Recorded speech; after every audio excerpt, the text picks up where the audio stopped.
Thanks a lot, everyone, for coming along onto a Monday morning seminar. I think the very fact that there are people sitting in this room on a Monday morning shows just as it's a recognition of how important the issue of human rights in Pakistan is, and also what a strong exponent of this issue is. Ali Hasan sitting right beside me. I'm not going to intrude on his space. I'm only going to say three little things to start. The first one concerns the issue of water. Recently, we have a water rights program here. Starting off on a slightly lighter note. A while back, I had to present in the Pentagon, a forum in the Pentagon, and there were two or three Afghans there, and who were actually. They ended up actually being quite amazed that there were some very strange things about the dynamics of the discussion there. And they came out to me afterwards and saying, that they, as we were walking into this presentation, and so the Pentagon escorts, they said, if anybody wants to drink water, you can stop over at this shop and buy some for yourself. I didn't quite understand what they meant until we got to the room and there was no water. That America may have lots of tanks and guns and bombs, but we have culture. Now, we are in a very nice part of America, and that we're sort of halfway there. There is water. At least we managed to provide our guests some water, but there's a jug and some cups. On a more seriously, I just want to say the most obvious point that to be a human rights defender in Pakistan at the moment is very brave, and I can certainly speak for myself, and I suspect it's one of the reasons why so many people have come. We have deep respect for people like Ali. Just shut up. Keep at it. Keep at it. It does require bravery, but also there are some people who, when working on an important topic, are, in a sense, they sort of get, they're very authoritative, but get a little bit boring and mono-dimensional. That's all that they live for. Recently, I was doing some work in Karachi, and there was a little bit of a gap in the program. I happened to know that there was an art exhibition on, so let's see, I've got an hour, let's pop over and go around the art exhibition. We went. It was a very interesting art exhibition of a very talented and lamented young Pakistani artist, Hassan Butt. Who's it? That was both an artist and an activist. And as I read through the credits of the exhibition, basically the organizer said, and all credits are due to Ali Dayan Hasan, who was the inspiration behind the art exhibition. So that he's not monodimensional. He's a multi-dimensional person who finds the chance to sponsor other things. But I also, although not actually having known Assam, I think that even Assam also himself illustrated the interaction between art and these very difficult issues that Ali's about to talk. So I feel very delighted and proud that we have Ali with us today. Thank you, Michael. And after that introduction, I really didn't say anything at all because I just exposed myself. Now, of course, I'm always a little nervous when speaking to an audience such as this, because I'm neither an academic nor a lawyer, which is what most people who are either here or do the kind of work that I do are. So, but I make up for that by having the gift of the gab and by being able to talk relatively well and explain certain things in layman's terms. Now, in terms of, I titled this talk the Pakistan Conundrum, and the reason for that is pretty straightforward. There seems to be, in terms of Pakistan in the world and Pakistan in the US in particular, there seems to be, we've reached a dead end. We've reached a great big irreconcilable, which is that Pakistani military's national security construct is fundamentally at odds with the US national security construct, and this is now leading to a difficult situation where they've just dug into their respective positions And there is, of course, much talk of a private conversation and a public conversation. I'm not hopeful about this conversation privately or publicly. Now, my concern actually is not so much what the US and Pakistan do in Afghanistan or not. My concern is the human rights implications of that.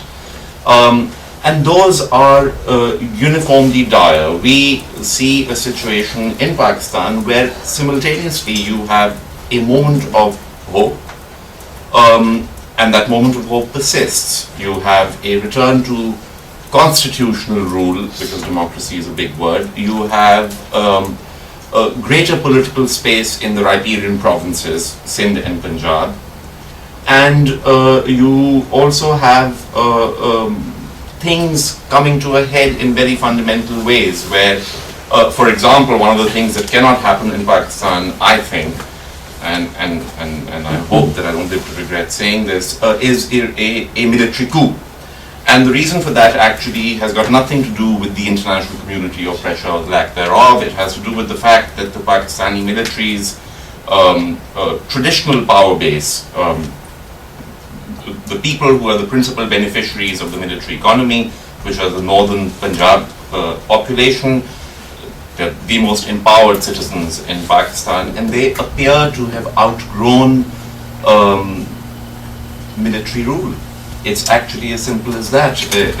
Politically, they have outgrown their patron, which is the army, and whereas the Pakistani military could have beaten Sindh into submission and KP into submission, and Balochistan it continues to beat into submission, you do have a situation where they cannot actually directly exert power. Now this does create space. What it also creates is a big mess for any international interlocutor that's coming in to dialogue with Pakistan, because in contrast to Musharraf, who was a one-person executive order machine, whether those orders were implemented or not, you now have divergent and competing power centers in Pakistan. You have the military doing and the ISI doing their thing. You have the federal government doing its thing. You have the provincial government in the Punjab run by Nawaz Sharif on another trip, and of course you have all the militant actors who run the length and breadth of Pakistan. Now,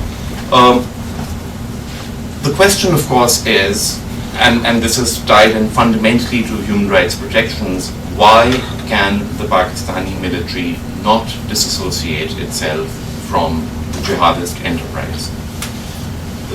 To me, the answer is twofold. One, it is they do not perceive it to be in their interest, because their national security paradigm remains unchanged from what it was, say, on the 10th of September 2001, which is that they have a hostile eastern border. They have they do not wish to be encircled on the western border, and of course we can critique all of this because it's and it has been critiqued endlessly. But the fact remains that remains their worldview. And in the absence of a settlement with India, which amongst other things, India spectacularly failed to reach with Pakistan, they are not going to let go of their interest in Afghanistan. Of course, the argument is flawed because the whole idea of southern and eastern Afghanistan being a buffer to anything requires the other party to agree to the buffer.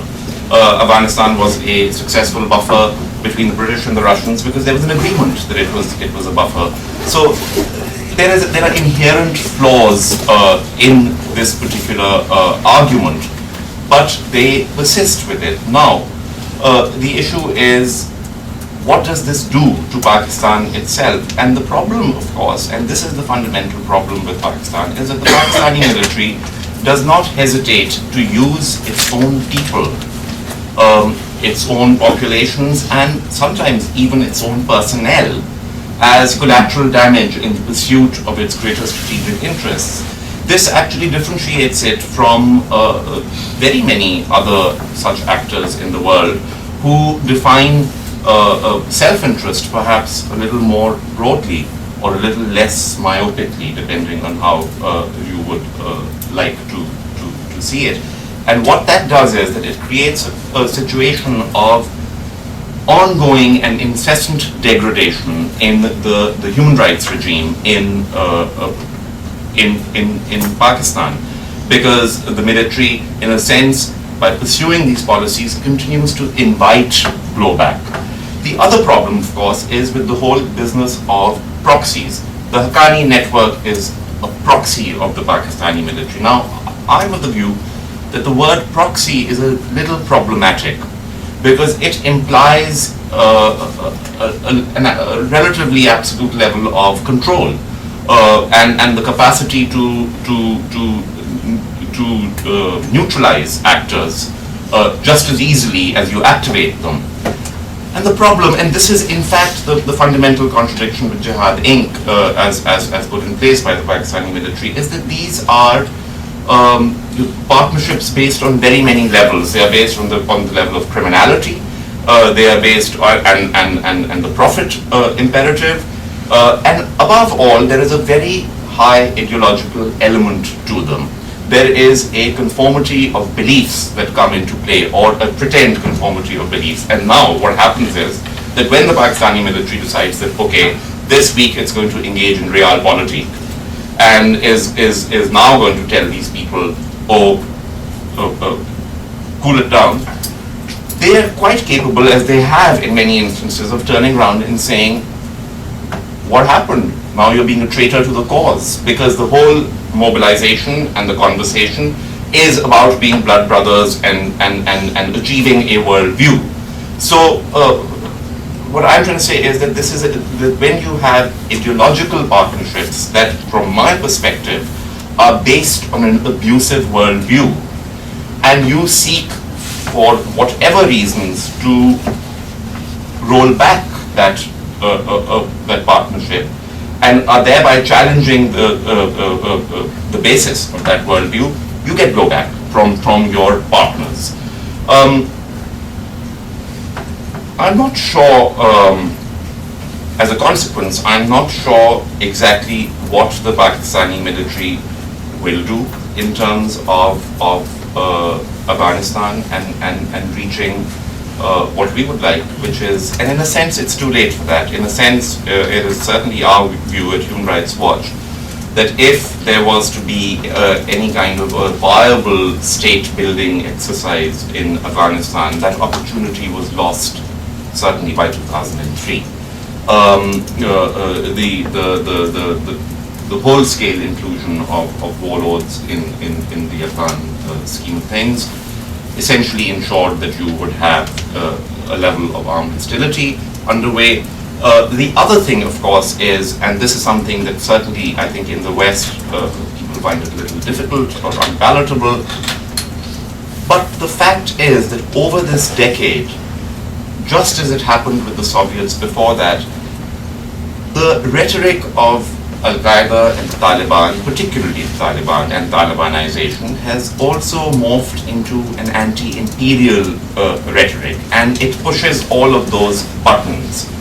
Now, the issue is not whether this is right or wrong, but the fact is that we live in a world where certainly George Bush, and this was George Bush and Dick Cheney's great gift to the world, which was that there are a series of actors now across the world who use very compellingly the language of democracy, the rule of law, and human rights to actually peddle agendas that are entirely antithetical to democracy, the rule of law, and human rights.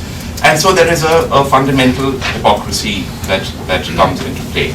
So that is one end of what is going on, which is, now the fallout of this has been that Khyber Pakhtunkhwa is a province which, that side of the Atak Fort, which is the geographical ethnic divider, if you will,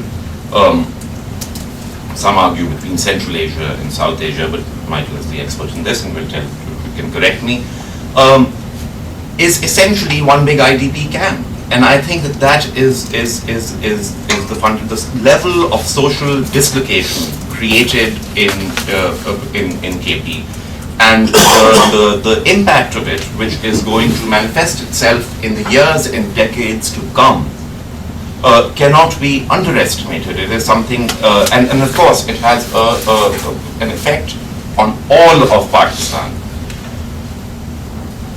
Now, So that is the kind of strategic place that the Pakistani military finds itself in. I already find that they are quite happy to go down the road of confrontation. Certainly that has been my impression in conversations with these people, in the military, in the civilian government, which appears to have decided to make a virtue out of necessity and bought whole scale, as they always do, this particular national security paradigm. But it is coupled with a breakdown of the compact that the military had with Pakistani society, if you will. And that compact was really quite horrible and unsavory at any given point in time, but it was something along the lines of, oh, we're the biggest bully on the block, so allow us to beat you, torture you, oppress you, and we'll guarantee your security.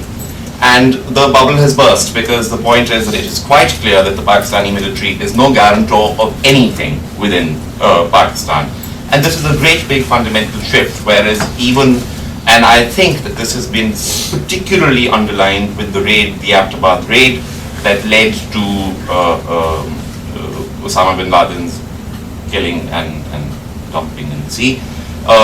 And even if you're an ardent Pakistani nationalist, now you know that the Pakistan Army is what perhaps some of us have always argued, one big hoax, a giant con trick that is being perpetrated, and now it's quite clear that that is in fact the case. What this has done is, recently we saw that it has led to a series of challenges to the ISI's domestic policy, i.e. its policy of clamping down on dissent and a plurality of opinion within Pakistan. We saw this most recently when the journalist Salim Shahzad was murdered, because the consequence of that murder was, I'm absolutely convinced that 5 years ago it could have been met with silence. It wasn't, and what it resulted in was a series of journalists coming out and actually recounting their own experiences with the ISI. And this did not happen in a vacuum, and it did not happen at all because there was anything substantively different actually about that situation than any other. But because it was happening in a different time. And there is a lot of anger about the fact that these people cannot, if you didn't want Osama caught, you got a problem. If you wanted him caught, you got a problem. And in the meantime, these people who are meant to be doing this should not really be going around picking up journalists and killing them for sport, because they cannot actually do what they are supposed to do. And I think that was the moment that captured it. Now, Pakistan is also a very deceptive place where,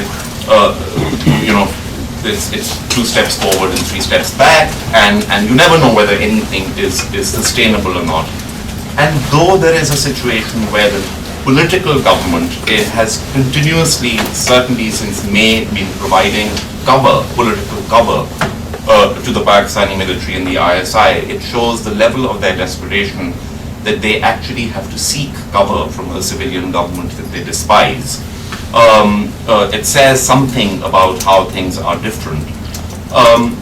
Equally, the military continues to be overstretched, and it continues to be overstretched because of its incapability to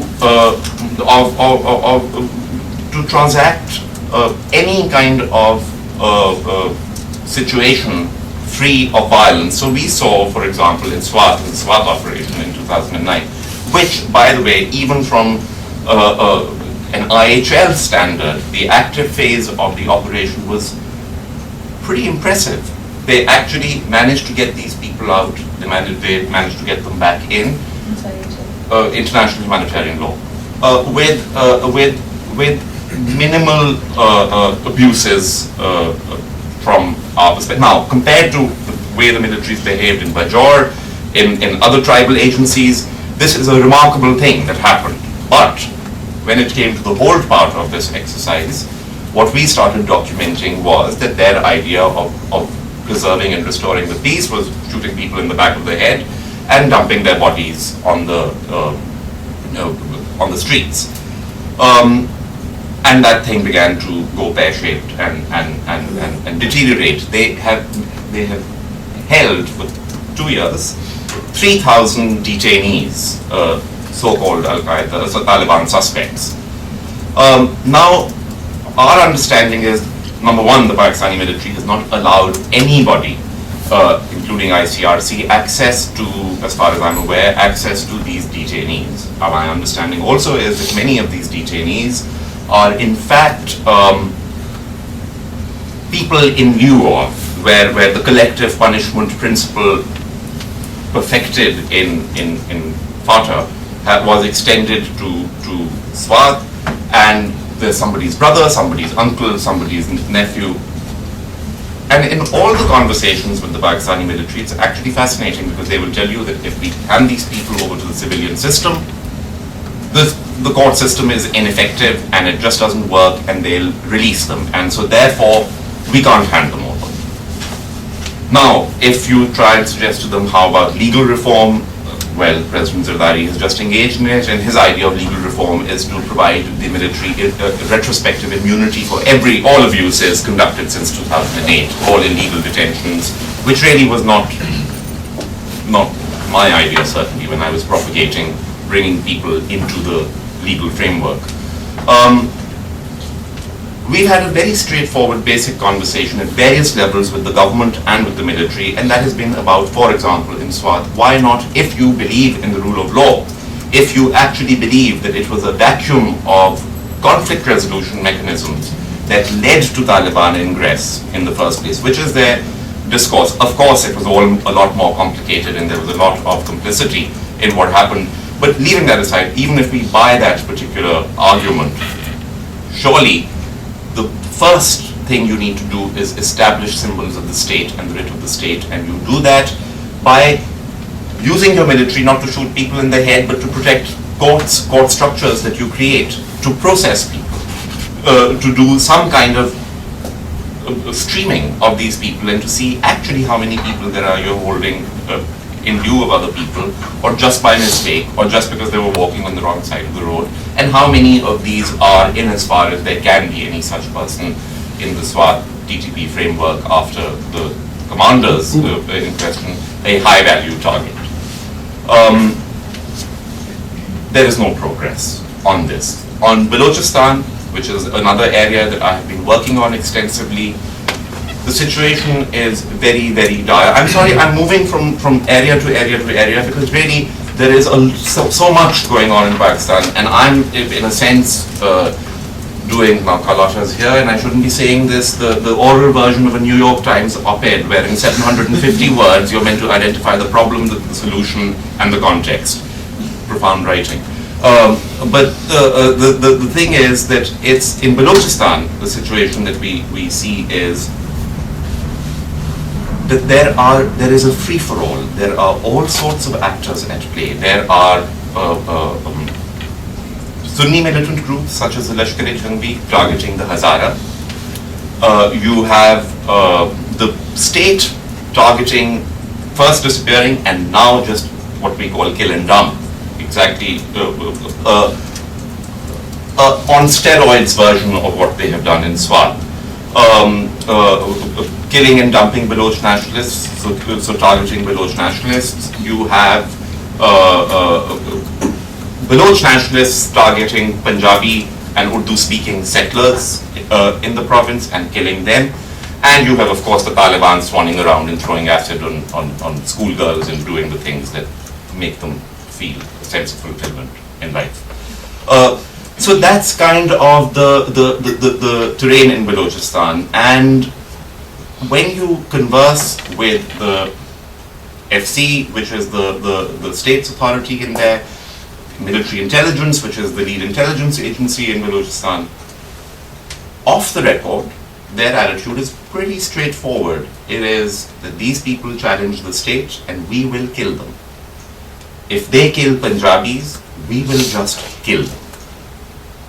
This is the kind of off-the-record conversation. It doesn't take very long. Of course, if I go and say to the IGFC that, hello, I'm Mr. Human Rights Watch, and what do you have to say? He says, of course there's nothing happening at all, and we are maintaining law and order in a very difficult situation.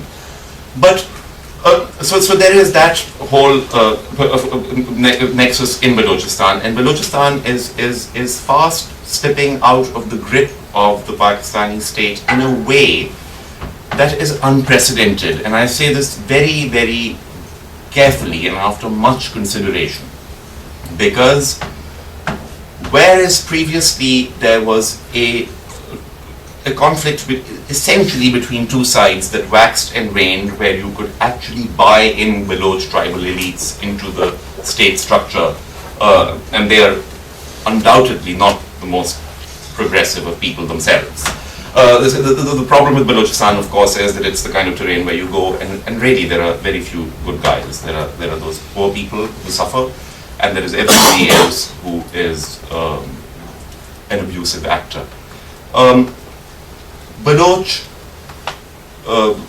Now the Baloch insurgency is actually limited to 3 districts of Balochistan, to Dera Bukti, Kolu,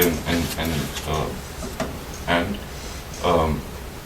forget the third one. But to these 3 Baloch districts, but it creates a law and order situation across the province. It creates insecurity across the province. One of the things that is happening is that the control that Baloch political leadership exercised over students, young Baloch, has collapsed because, or is in the process of collapsing. So a lot of the violence that you find in Balochistan is Baloch nationalists also killing each other.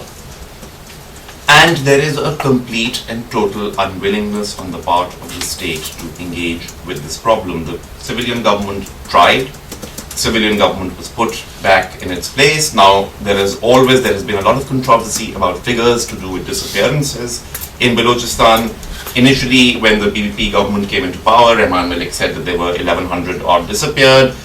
Lo and behold, a few months later, Rehman Malik said that no, this was all a lie, and there weren't 1,100 disappeared, and perhaps there weren't. Perhaps those figures did overrepresent the issue. The fact remains that there were hundreds of disappearances.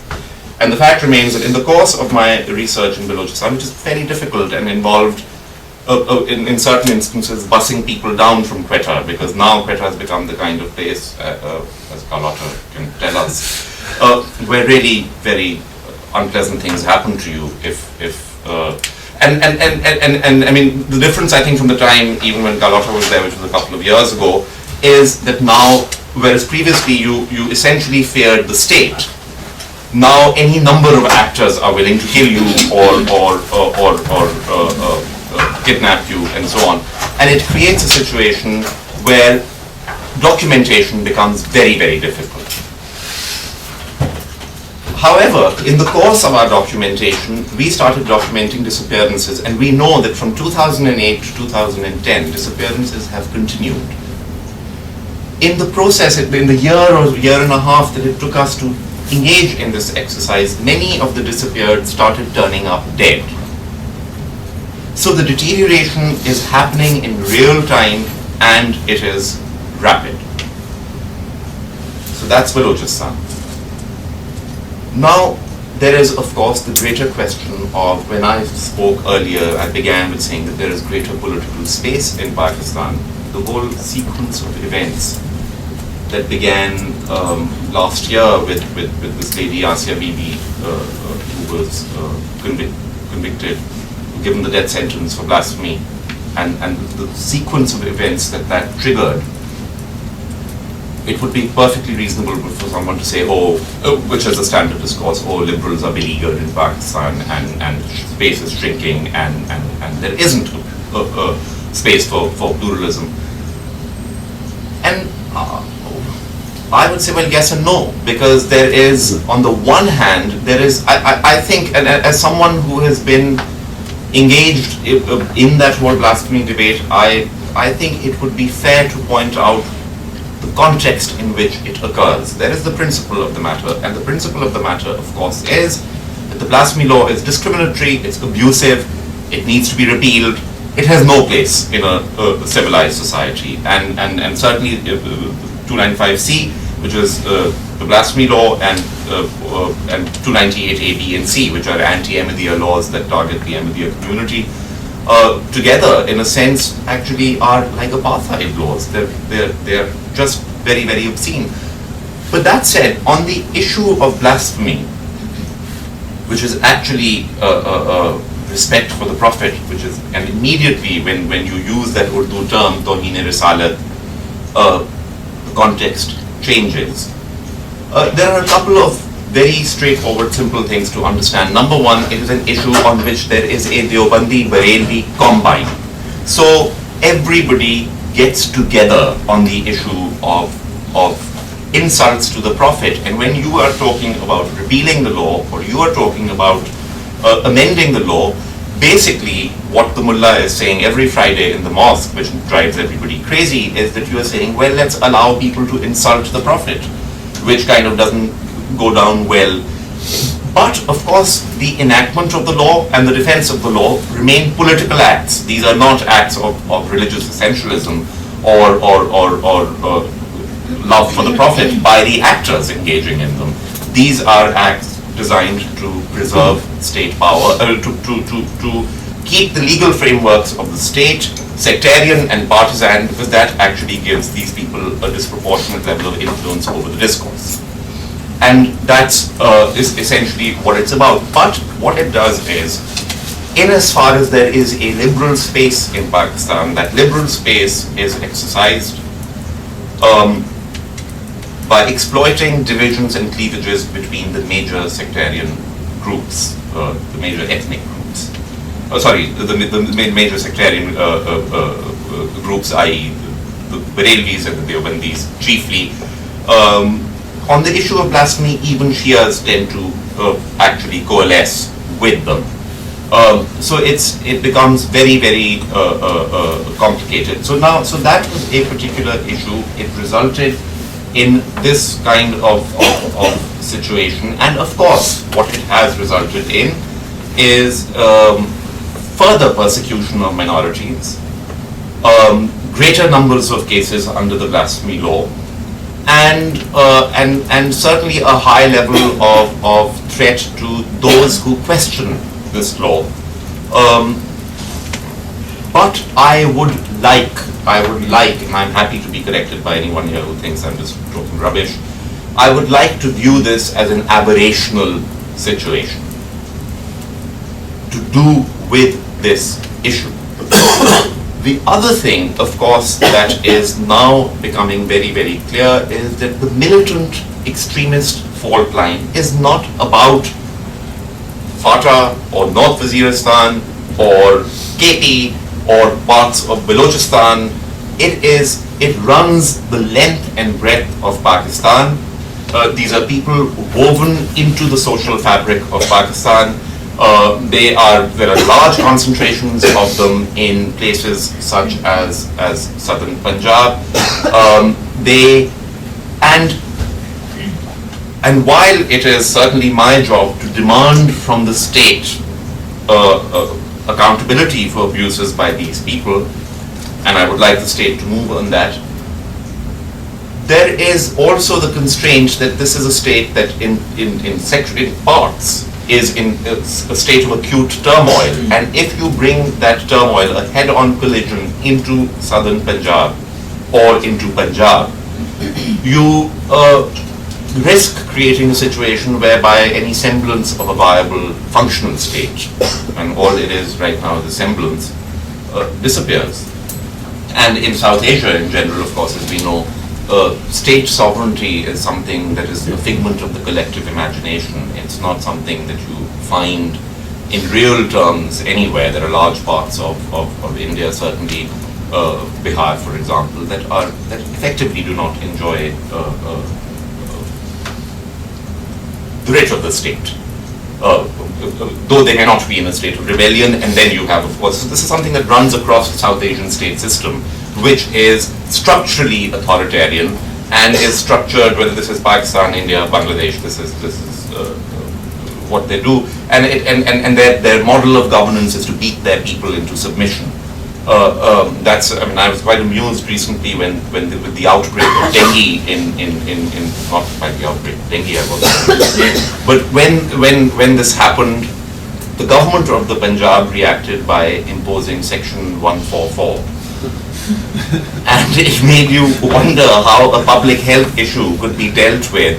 And really it wasn't sort of these 4 people that were going to give each other dengue. It was the 4 mosquitoes whose gathering you just couldn't ban. But that's the kind of thing that happens, and that's what I mean by alas, the colonial era law does not work in a public health crisis, but that's what they have at their disposal, and that's how they perceive this. Now, all of this then leads us to the question of how and if any of this can change for the better. Can the Pakistani military renegotiate its relationship with its protégés and its proxies? Is it interested in doing that? Can there be a peace between India and Pakistan at the last minute? Can effectively, in order to reach a viable compact in Afghanistan, India, Pakistan, the US, Iran sit at the same table? Can they sit at the same table, and can it come to anything? I mean, they can perhaps even sit quietly at the same table, presided over by Michael, and not reach an agreement. And the answer to me, very simply, in a reductionist kind of way, is no, they can't. And so we can look forward to a lot more mayhem, a lot more chaos, and a lot more human rights abuse, as the Pakistani military does what the only thing it knows how to do, which is be brutal, hang people upside down and torture them by way of interrogation, and shoot them dead by way of retribution. The problem is that that is how they do counterterrorism, or anything for that matter, conversation, if you don't agree with them. And this is just going to get worse, and as this gets worse, the impact of this on Pakistan is going to be a very serious deterioration of rights protections across the board. And so what I'm saying is that right now, actually, things aren't that bad, but they're just about to get a lot worse. I think like that.